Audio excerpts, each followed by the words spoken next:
Let's be real. Life doesn't pull its punches. There are days, weeks, sometimes even months, where it feels like you're wading through cement. Every single step is a monumental effort. Every headline, every email, every unexpected bill just adds another weight to your shoulders until the pressure feels crushing. You look at the mountain of things you have to do, the problems you have to solve, the person you're trying to become, and that quiet, nagging voice in the back of your mind starts to whisper. It says, "What's the point? Just give up. It's too hard. You're too tired." That voice is a liar, but it's a convincing one, isn't it? It feeds on your exhaustion. It thrives on overwhelm. It promises a false relief of just letting go, of stopping the fight. We're always told to hustle harder, to push through the pain, to just be stronger. But what if that's not the answer? What if grinding yourself down to dust isn't the path to resilience, but just a fast track to burnout?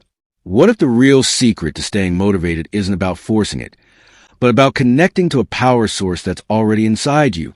It feels like you're fighting a battle on every single front. The pressure is on, you're exhausted, and that little voice telling you to quit is getting louder and louder. What if the secret to staying motivated isn't about pushing through, but about connecting to something much, much deeper? In this video, I'm going to show you how to find your deepest personal why and turn it into an unbreakable source of fuel. The kind of fuel that helps you overcome any challenge life throws at you. We're not talking about empty hype or temporary fixes here. We're going to build an anchor that lasts. 1. The problem, the motivation trap. Let's be honest about the state of modern motivation. We are drowning in hollow inspiration. We see it everywhere. The perfectly curated social media feeds of people who seem to be crushing it 24/7. The motivational posters with eagles soaring over mountains. The rise and grind t-shirts that turn exhaustion into a status symbol. It all sends the exact same message. If you're not moving at a breakneck speed, you're falling behind. If you feel tired, you're weak. If you doubt yourself, you're failing. This is the great motivation trap.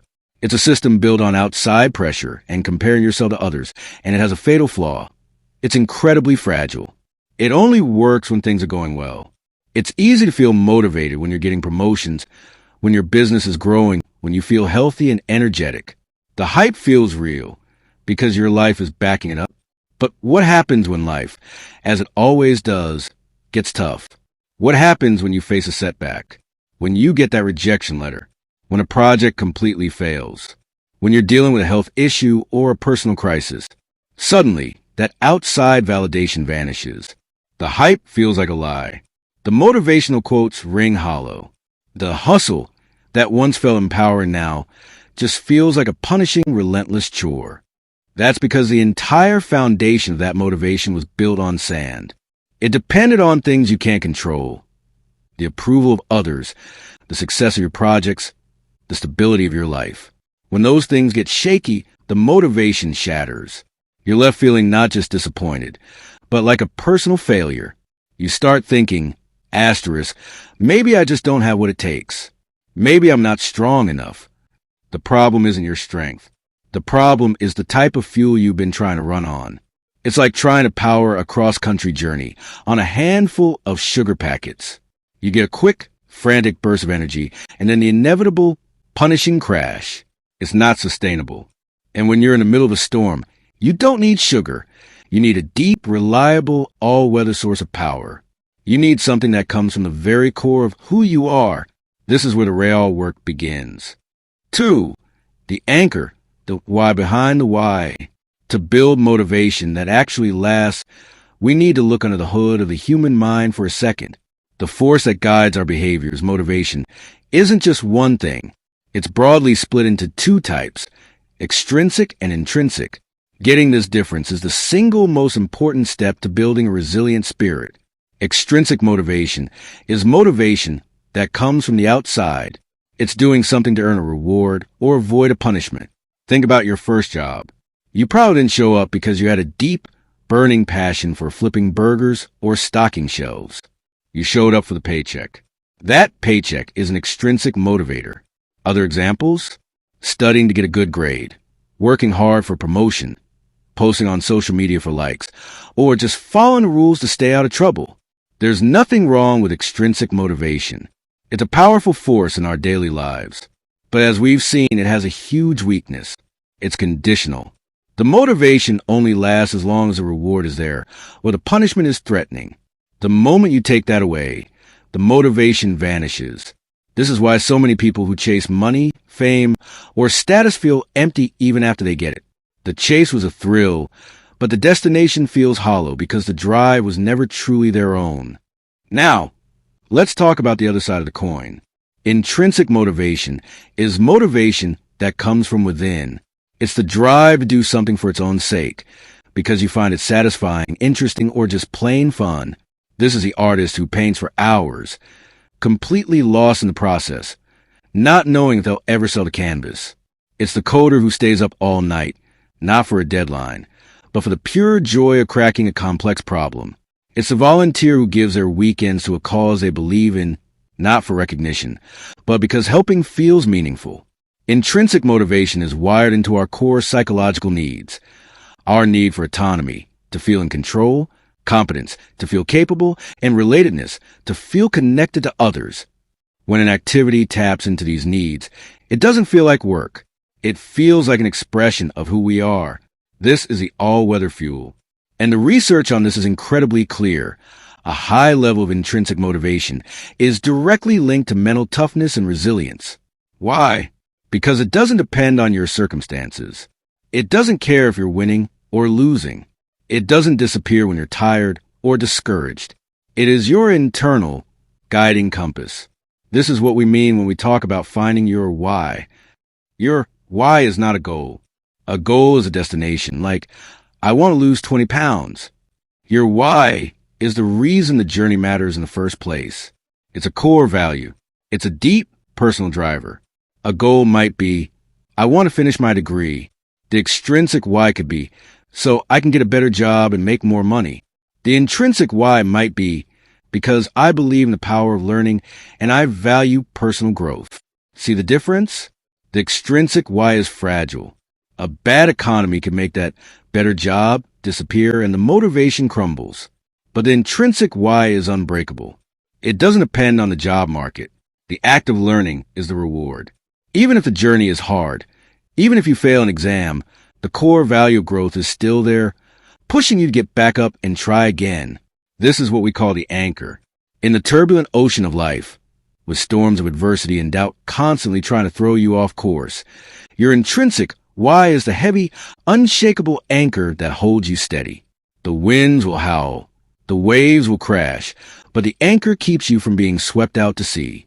It provides stability when everything else is chaos. And finding this anchor isn't some mystical quest. It's a process of deliberate self-discovery. It's about digging beneath the surface-level wants of your daily life to find the bedrock of who you are. 3. The tactics. How to find and use your anchor. Knowing you need an anchor is one thing. Actually building it is another. This takes intentional work. But it's some of the most important work you will ever do. Let's walk through 4 powerful tactics to help you dig up your deepest why and use it to build unshakable resilience. Tactic 1. The 5 whys excavation. First, we need a shovel. A psychological shovel. One of the most powerful and deceptively simple tools for getting to the root of your motivation is the 5 whys. Toyota originally developed this to find the root cause of manufacturing problems, but it's an incredible tool for self-discovery. The idea is simple. For any goal you have, you ask yourself why 5 times. Each answer becomes a starting point for the next question. The first few answers will probably be surface level, but as you dig deeper, you get past the easy answers and closer to the emotional, intrinsic core. Let's use a real-world example. Your goal is, I want to get in shape. Great goal, but the motivation behind it is often fragile. Let's apply the 5 whys. 1. Why do you want to get in shape? Because I want to lose 30 pounds. This is the what, not the why. Let's keep digging. 2. Why do you want to lose 30 pounds? Because I want to look better and feel more confident. Getting warmer. This is about confidence, but it's still focused on how others see you. 3. Why do I want to feel more confident?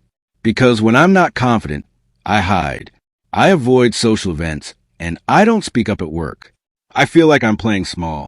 Okay, now we're hitting a nerve. This is about how you feel and act. We're moving inward. 4. Why do I want to hide and play small? Because I know I have more to contribute to my friends and my career. I want to feel free to be myself and engage with the world, not be held back by insecurity.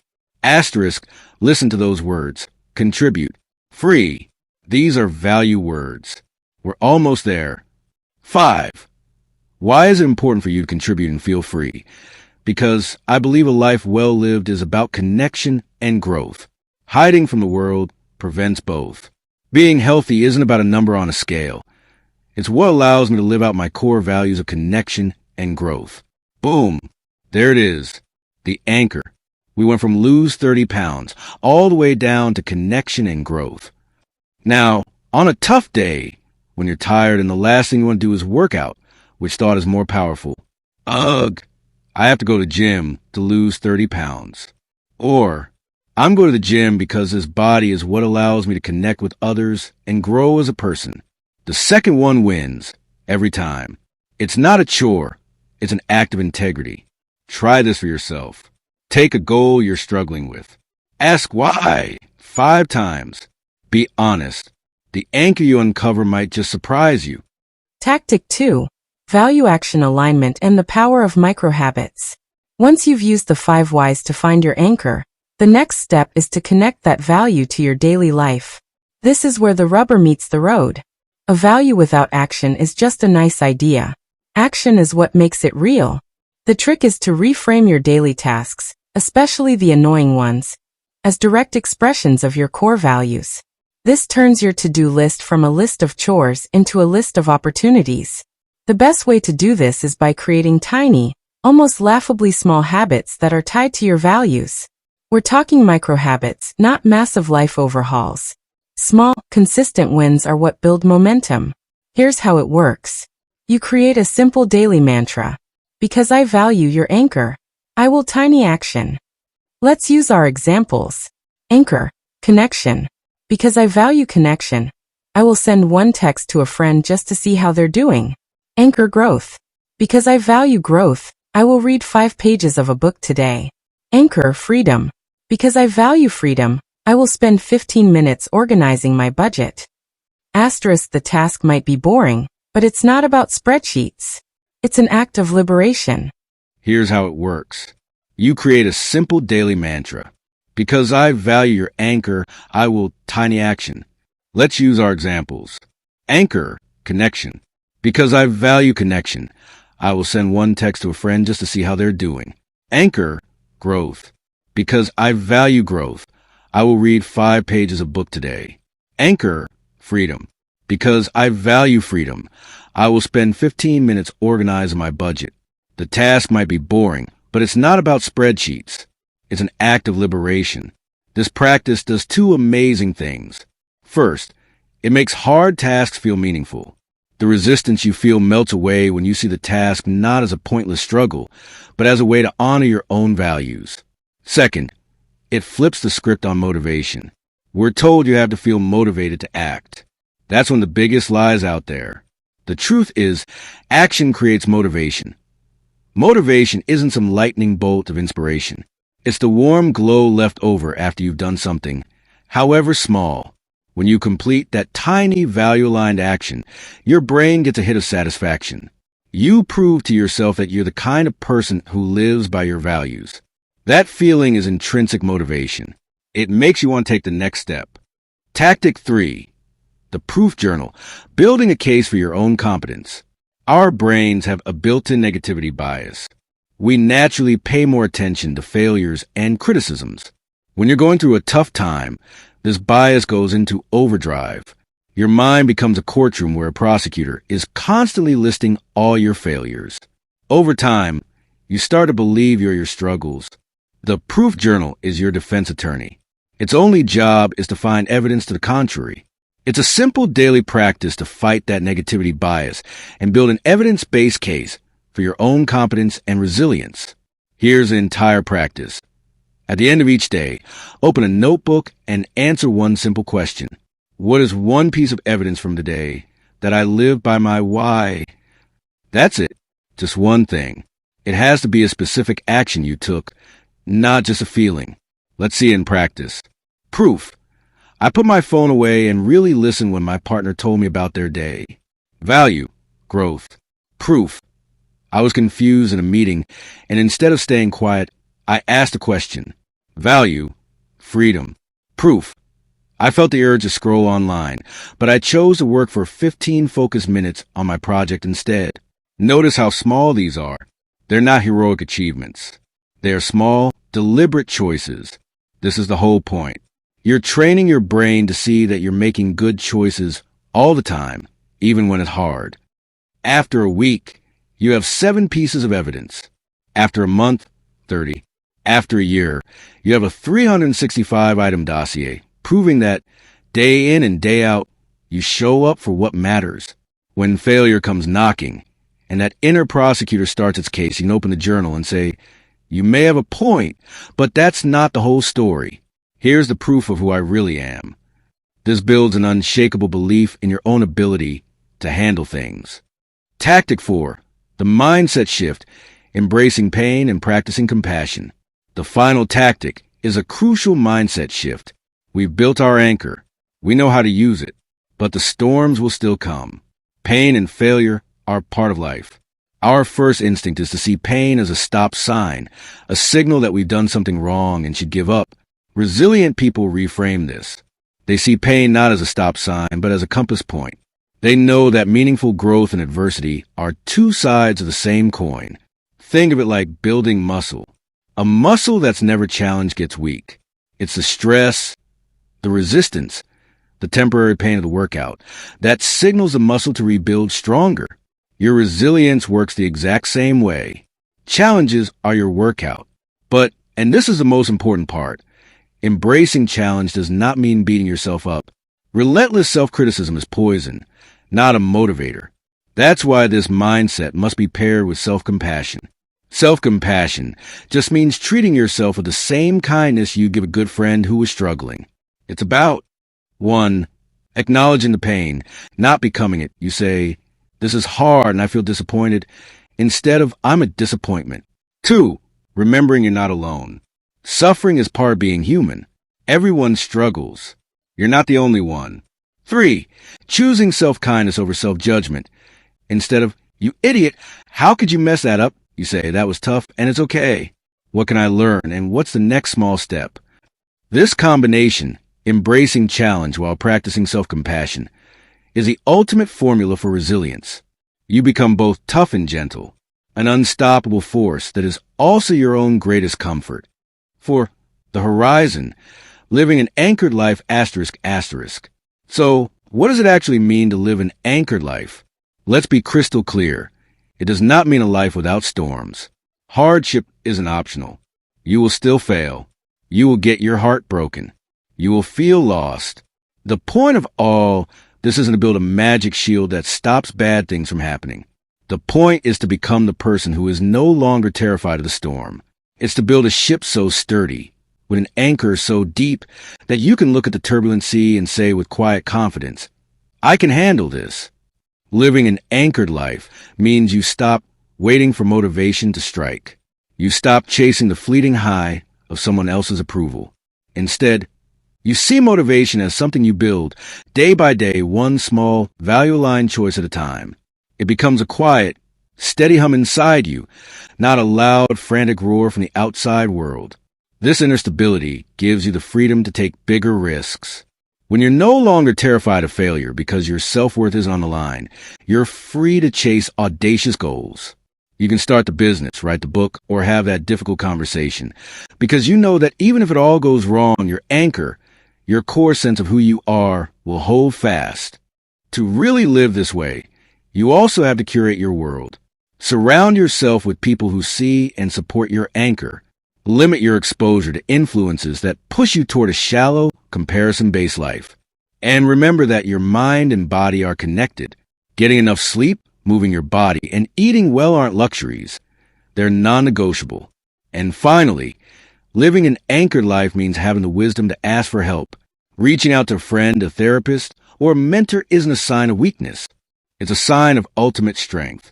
It's knowing that even the strongest ships sometimes need a helping hand to navigate a brutal storm. Conclusion. We've covered a lot of ground, but it all comes down to this. That feeling of wanting to give up comes from running your life on the wrong kind of fuel. You've been trying to power a deep, meaningful life on the superficial junk food of external rewards, and it's an exhausting way to live. The path forward is to reconnect with what truly matters by building your life around an anchor of your own intrinsic values, your personal why. We talked about the path to get there. First, recognizing the trap of fragile motivation, then understanding that your intrinsic why is your anchor. We covered the tactics, using the 5 whys to find it, aligning your actions to live it, using a proof journal to build belief in it, and adopting a mindset of compassionate challenge to protect it. It's a journey toward becoming someone who isn't afraid of the weather. Your challenge today isn't to solve everything. It's much simpler. Your challenge is to find your anchor. Take 10 minutes after this video. Find a quiet space. Ask yourself why. 5 times about something that matters to you. See what you uncover. And I want you to share just one word in the comments below. One word that represents a core value you discovered or one you want to live by. Is it growth? Connection? Freedom? Courage? Integrity? Let's fill the comments with our anchors and create a powerful reminder of the purpose that drives us. If this resonated with you and you're ready to stop running on fumes, please subscribe and turn on notifications. We're going to keep exploring how to build a strong mind and a meaningful life. Thank you for being here. Now go find your anchor